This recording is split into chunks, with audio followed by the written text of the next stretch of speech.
Okay, we're going to get things started now. I'd like you to welcome to the stage Santiago Pontiroli and Roberto Martinez from Kaspersky Lab. They will be presenting the TAO of .NET and PowerShell malware analysis. Okay, thank you very much. Welcome everyone to the green room. Thank you very much for attending our talk. My name is Santiago Pontiroli. I'm a researcher for Kaspersky Lab Argentina, and this is my colleague Roberto Martinez, Kaspersky Lab Mexico. Before joining Kaspersky, I was working as a developer for .NET. So from right at the beginning, I knew the power that this platform had. I was using it, obviously, for legitimate purposes, not what I'm going to show you now. But nevertheless, this is a very powerful tool. And the reality is that this story started many, many years ago. It was in this same city in the year 2001, in this conference, in Virus Bulletin at 2001, where two researchers presented about .NET and if it was going to become the next battleground. And what did they mean by that? They were proposing a new type of cybercrime or a new type of cybercriminal, one that didn't need the technical abilities, to really know assembly code, to really get into the detail of every malware sample. So let's go back in time just a little bit. This is from the year 2002. Maybe some you remember this electronic magazine, the eSyn, from the 29A group. And in this particular article, a malware writer here from Czech Republic also, he wrote about a prepender virus that he called, we called Donut. Donut was actually really simple. It was written mainly in assembly code and some intermediate language code from .NET. But the reality is that he wanted to show that it was possible to infect a .NET executable. And he did this by just modifying 5 bytes of the initialization header. So he changed it, the way that the executable file was calling the execution engine. And in this way, he was able to inject code, and then after doing this, he was able to return back to the original code. So this was a pretty simple, pretty innocent example of .NET malware. And then we saw just a bit later on another code or another malware that we named Sharpay, just as the dog. And it was the first malware that was written entirely in a .NET compliant language. It was written in C#, so it proved that it was very easy for someone with limited knowledge to write malware. And from then on, our lives became a lot harder. So we're talking about malware, but the reality is that malware writers want to write something that works on the victim's computers. And the adoption of the .NET framework, especially since Microsoft started using it by default since Windows XP Service Pack 2, the adoption has been over 90% of Windows PCs already have the framework installed. So in the past, if you were like a criminal thinking, what can I do to infect a machine? Maybe you would think, oh, this .NET thing doesn't sound too good. I mean, you need a dependency, you need to download the framework, that's like 40 megabytes. No, it doesn't work. But nowadays, you already have it in your computer. And this is very easy for a cybercriminal to leverage. You have a lot of already implemented libraries. And as we have seen with the case of ransomware, the bad guys don't need to code their own encryption schemes. They just reuse what is already done by Microsoft engineers. So we talk about the adoption of the framework, but what about the other side, the malware side? So from the year 2009, we had less than 1 million unique detections. Then in the year 2010, we had just over 2 million unique detections. And then from that year to the next one, it just exploded. And why do I think this was the case? Well, in 2010, Microsoft released Visual Studio 2010 and the .NET Framework version 4. And with that version, with Visual Studio, they just released a version that anyone could use freely. And this was very powerful for any developer that really wants to code and do applications quickly. But the bad guys thought, okay, maybe I can use this too. I mean, it's really easy to use, right? So nowadays, we are seeing over 14 million detections, unique detections.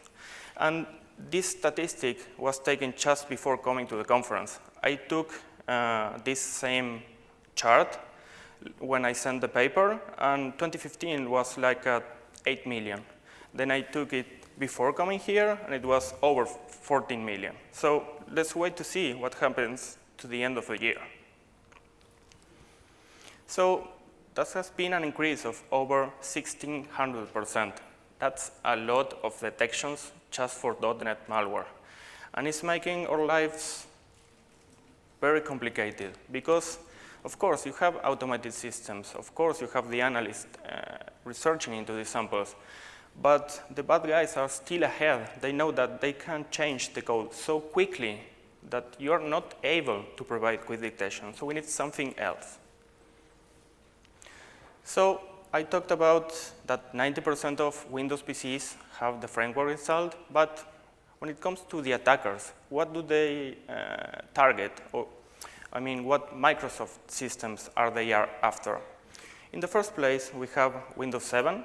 Then we have XP still, and then Windows 8.1. And I don't know why there's still some people using Vista, but it appears there. You know, these are the statistics. So right now we are seeing infections in Windows systems, but Microsoft released parts of the .NET framework as open source. And we have seen implementations such as Mono and other frameworks that are compliant with the .NET original framework. So you can use this in Linux, you can use it in your mobile phone, you have the .NET embedded framework or micro framework if you are into using it with your Raspberry Pi or whatever. So the platforms and the systems they are after keeps increasing and expanding. And what are the usual suspects? I mean, when it comes to malware classification, in the first place, we have toolbars and adware. And when I took this statistic, I thought, okay, maybe this is wrong. But the reality is that this comes in the first place because an adware bundle comes with many components, and each component is detected individually. So in our statistics, it appears a lot of times. So it gets the first place. But for me, the most dangerous threat that we can find in the .NET ecosystem are Trojans. And why Trojans? I mean, it's just so easy to disguise an application, a legitimate application, and make it look and feel like a legitimate application, and then bundle something malicious inside it. I'm going to talk a little bit about the Syrian malware campaign. And if you see the samples, you will notice that they spend more time working with the look and feel and the graphics of the application than in the code. They just embed Dark Comet or any other remote administration tool, and they just forget it. They just need something that looks not suspicious, that you're going to double-click and just forget it. So from our side, from our perspective, what's important about .NET and how it works? Well, when you are programming in .NET, whether it's Visual Basic .NET or C#, all the code that you do when it's compiled into an intermediate language code. And this code, it's something that is compiled in real time by a module from the CLR, from the runtime environment. What this means is that we sometimes, doing the analysis, we can get back the original source code or something that resembles it. But what I find more interesting, and this has helped many investigations, is that the bad guys forget that .NET embeds metadata into the executable file.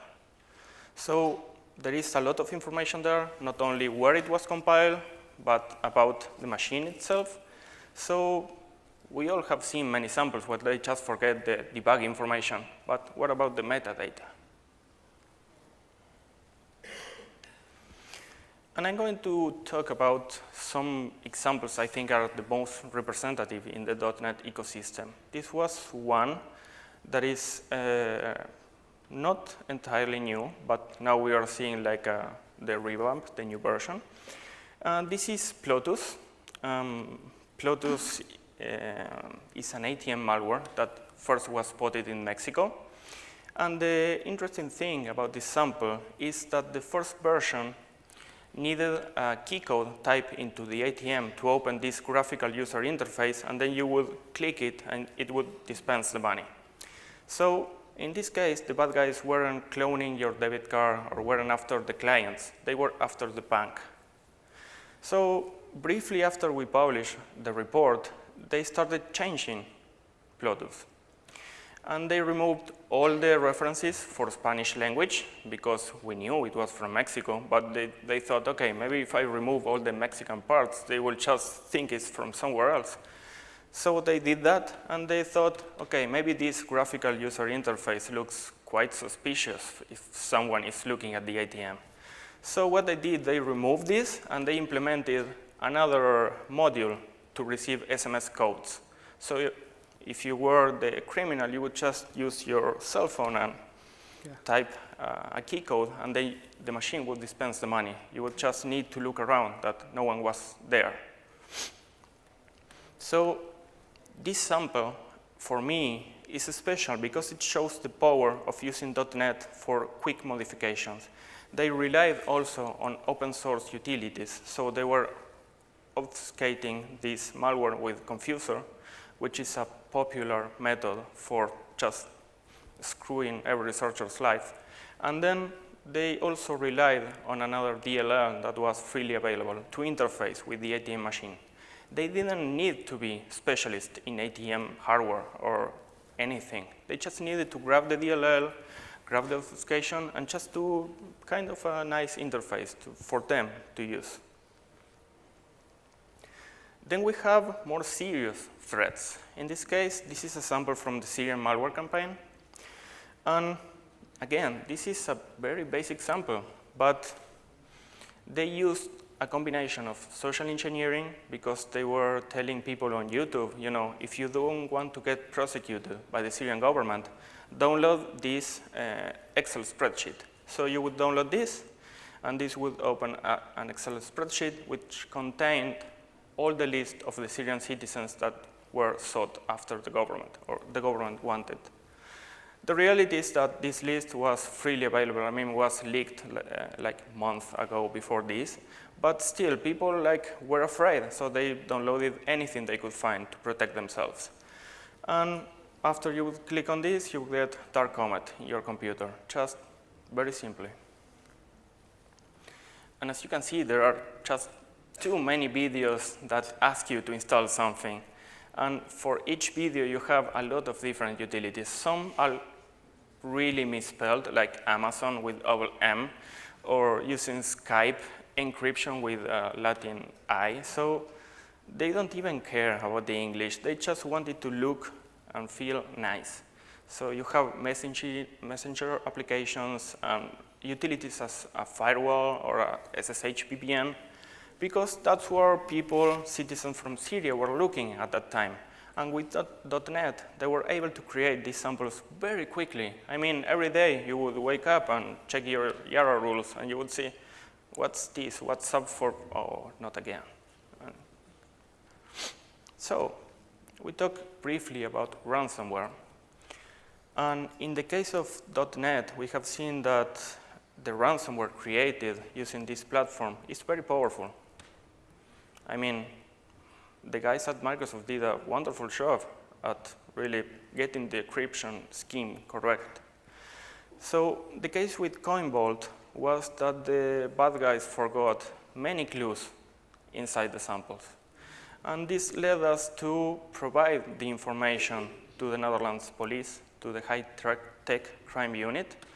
And they were in charge first of seizing a couple of servers that contained decryption keys. After they got these decryption keys, we were able to offer anyone that was infected by Commvault a free utility to just decrypt the files. But as someone asked in the previous presentation, if you don't have the key, you can't do that. So you need a cooperation with the law enforcement. You need someone to get the keys, and you need to put the bad guys behind bars. In this case, 2 suspects were apprehended at the end of a long investigation. I mean, when I first started this research, I published the post in 2014. So just recently, we've seen some progress, but it was worth it. What I found interesting is the first time I opened this sample and after I removed all the obfuscation and encryption, and it was a pain to just work with this, it said your worst nightmare. And right now they are being prosecuted by the law, so I find it quite ironic. So this is the decryptor that we offered. Is it going to end with a ransomware problem? No, of course not. But I want to highlight this, that we can provide all the detection that we want, but if we don't chase, I mean, we as private company, we can, but we can provide information for the law enforcement to work on. I mean, we need to reduce the malware writer population, because the reality is that samples will keep on appearing. So you can provide detection, but you also need to cooperate with other law enforcement agencies. So now I'm going to switch to Roberto, who is going to talk mainly about PowerShell malware. I have focused on just the .NET part. But I really like the presentation from Trent Michael today, that they talked about fileless malware. And Roberto, as a forensic investigator, is going to tell you about why we have shift our focus from being just an analyst to a forensic investigator. Because you need to find clues where there are none. You need to correlate the pickups and the registry information, and you need to find a sample that just isn't there. So, thank you. Thank you, Santi. Well, interesting things happen when you put together powerful tools and a malicious actor or a bad guy. And as you know, PowerShell is a really, really powerful tool. For example, you can create powerful scripts to automate complicated tasks. As it's based on .NET, you can use or extend the possibility to use powerful libraries from .NET, and you can interact directly with the Windows core system. So this is the reason that why the bad guys are put their attention in PowerShell particularly. So the big question here is what kind of things can the attackers do? I mean, when an attacker have access to a computer, or when an attacker want to do lateral movement, what is the big the question here? Well, an attacker can take the control, not only the operating system, they can take the control of another platforms or tools. For example, as you know, almost every Microsoft application supports or work with PowerShell. For example, you can do remote queries to an SQL database. You can manage, for example, Exchange directly. You can have access to the mailboxes. You can create even mailboxes, or you can interact directly with Active Directory. So the problem isn't only to have access to the computer. So what's the next step after that? This is a big question, and this is a good example in how a potential attacker can take the control to the multi-platform environments.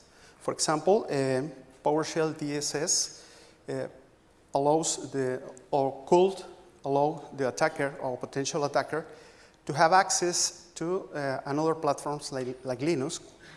So this open source tool was created to centralize the operations of management of different kind of servers or computers, but in a malicious way, and a potential attacker can't or could take the control of these computers. And this time it's supported by many different Linux distributions.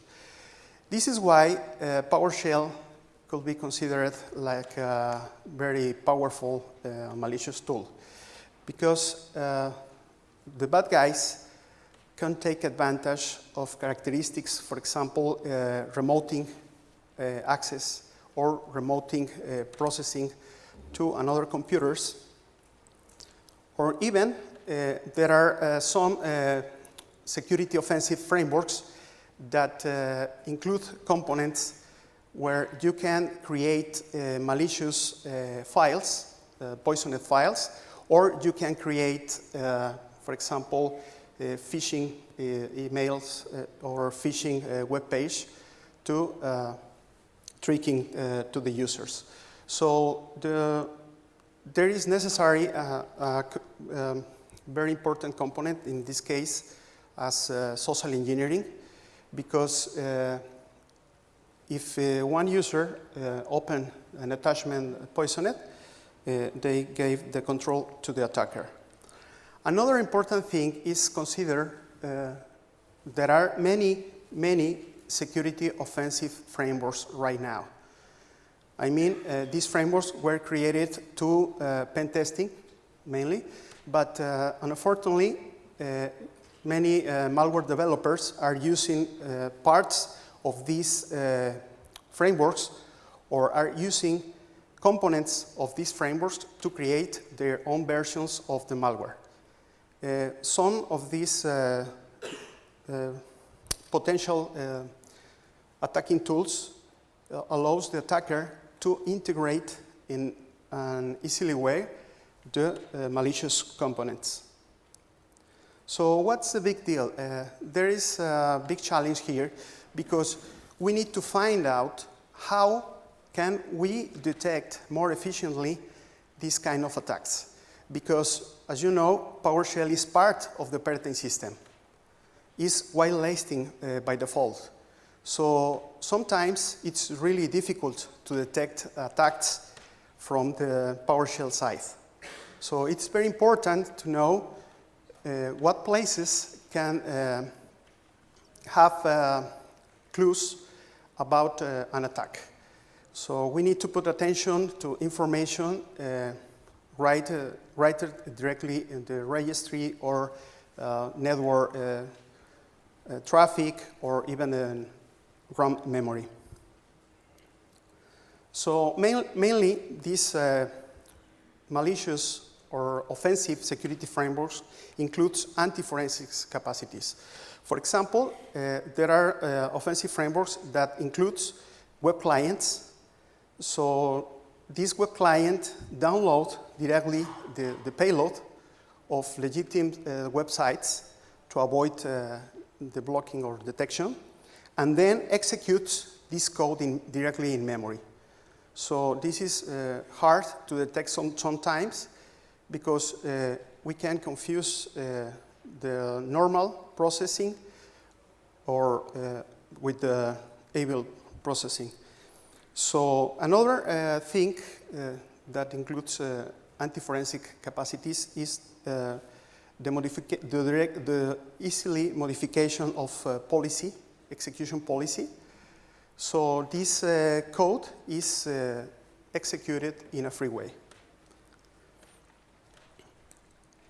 What's next? Well, as we saw previously, there are some platforms that allows the malware developers to create one kind of malware that runs directly in another platforms. For example, as we saw with Java, if malware developer create particular malware in Java, this malware can run in any platform.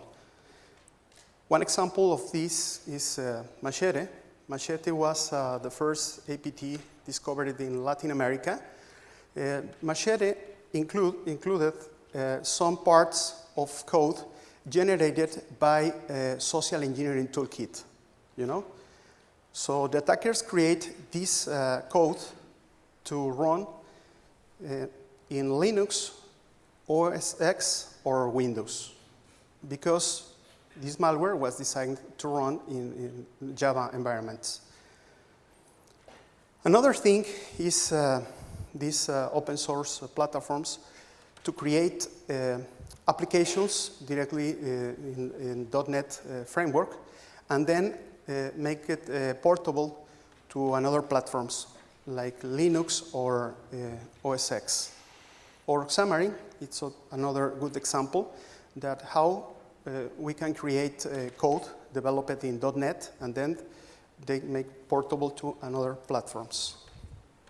So, well, this was our presentation, and we want to remark the importance of put attention in the rise of the .NET malware development and the possibility that malware developers are including .NET and PowerShell capacities in their malware samples. Thank you very much, gentlemen. We have about 3 or 4 minutes for questions.